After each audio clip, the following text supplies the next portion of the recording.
All right, let's just dive right in. If you're working with Linux, you're working with text files. It's that simple. And knowing how to handle them efficiently isn't just a nice skill to have, it's absolutely essential, especially when you're in a job interview. So in this explainer, we're going to make sure you master these core tools.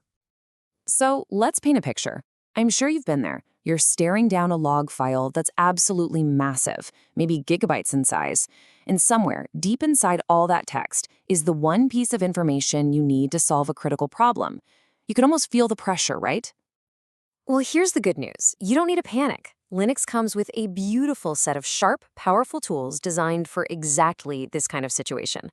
Our goal today is to get them into your hands so you can walk into these scenarios with complete confidence. So here's our game plan. We'll start with how to just get a quick first glance at files. Then we'll get into the really cool stuff, monitoring files in real time. After that, we'll talk about extracting the specific data you need. We'll wrap it all up by building a troubleshooting toolkit and hitting the key takeaways you'll definitely want to remember for your next interview. All right, first up, the first glance. How do you look inside a file without committing to opening the whole thing? This is your absolute first line of attack when a problem pops up. I mean, think about it. Why on earth would you try to load a multi-gigabyte file into an editor just to see what's at the beginning or to check the most recent log entries at the end? It's slow, it's inefficient, and frankly, there's a much, much smarter way to do it. And the first tool we're going to grab from our toolkit is head. The name says it all, right? It shows you the head or the very top of a file. This is perfect for checking things like headers in a script or the first few lines of a configuration file to make sure you've got the right one. Now, what's really great here is just how much control you have. You can tell it, hey, just give me the first 5 lines using the N option. Or you can even get super specific and say, show me the first 50 bytes with -C. That kind of flexibility is it's fantastic for quick checks. And on the flip side of head, we have its equally important partner, tail. Now this command, this is an absolute workhorse. It shows you the end of a file, which, let's be honest, is usually where all the action is. The most recent events, the latest error messages, you name it. This is how you get straight to the point. You don't care what happened 3 days ago, you need to see the last 15 error messages right now.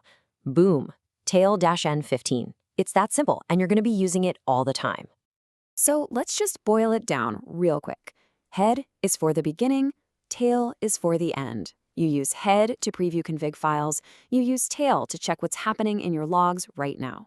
Understanding this basic difference is it's fundamental. Okay, so now that we know how to peek at the start and end of a file, let's build on that. We're about to unlock a genuine superpower for any sysadmin watching files change as it's happening. This really is a game changer. So you're troubleshooting an application that's acting up. You need to see the log entries the instant they're written to the file. How do you do that? You're not going to sit there and run the tail command over and over again, are you? No way. The answer is a single magical letter, F. It stands for follow.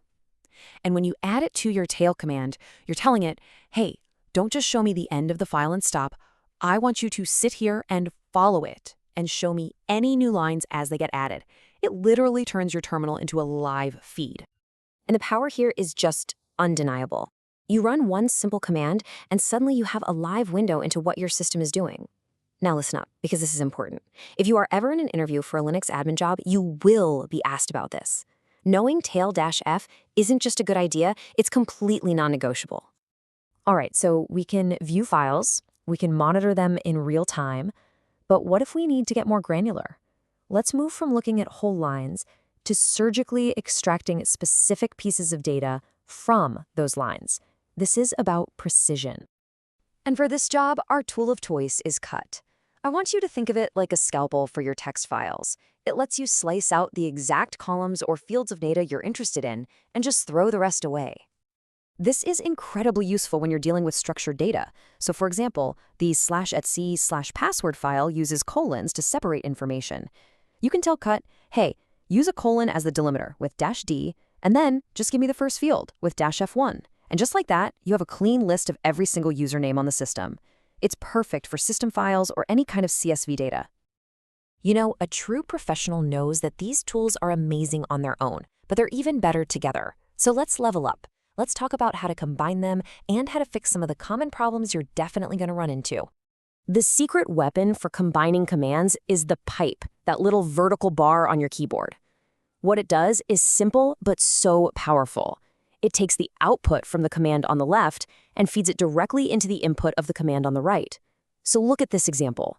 We take the first 20 lines of a file with head, and then we pipe that result into tail and ask for the last 10 lines. What do you get? You've just neatly extracted lines 11 through 20 from that file. That's some serious command line jujitsu right there. And let's not forget about PR. Now, I'll admit, it might seem a little old school, but it's your go-to command when you need to take a messy log file and format it into a clean, paginated, readable report. Think about it. If you ever need to submit logs for a security audit or create some formal documentation, PR is the tool that'll make you look good. Okay, this slide is gold because every single admin hits these roadblocks. If your tail F suddenly goes quiet, it's almost always because the log file got rotated. The fix? Use a capital F instead. That tells tail to follow the file name, so it'll pick up the new file when it's created. And if cut is giving you gibberish, you probably just have the wrong delimiter. These are the practical, real-world fixes that will save you a ton of time and frustration. All right, we have covered a ton of ground, so let's bring it all home. What does this all mean for your career? Let's distill everything down to the absolute key points that interviewers are listening for, and that will make you a better, more efficient admin starting today. This right here, this is your roadmap. Number 1, know the core purpose of each tool. Number 2, master the pipe to combine them. 3, live monitoring with tail-F and F has to be like breathing for you. 4, get your hands dirty, practice using cut on real system files. And 5, know when you need to make things look professional with PR. This isn't just about memorizing commands, it's about understanding the right tool for the job. That's what really separates the beginners from the pros. We've gone through the tools, the techniques, and the pro tips. But knowledge is only potential power. The real mastery begins when you put it into practice. So I'll leave you with this challenge. Think about your daily workflow. How are you going to use these commands tomorrow to make your job easier, faster, and more efficient?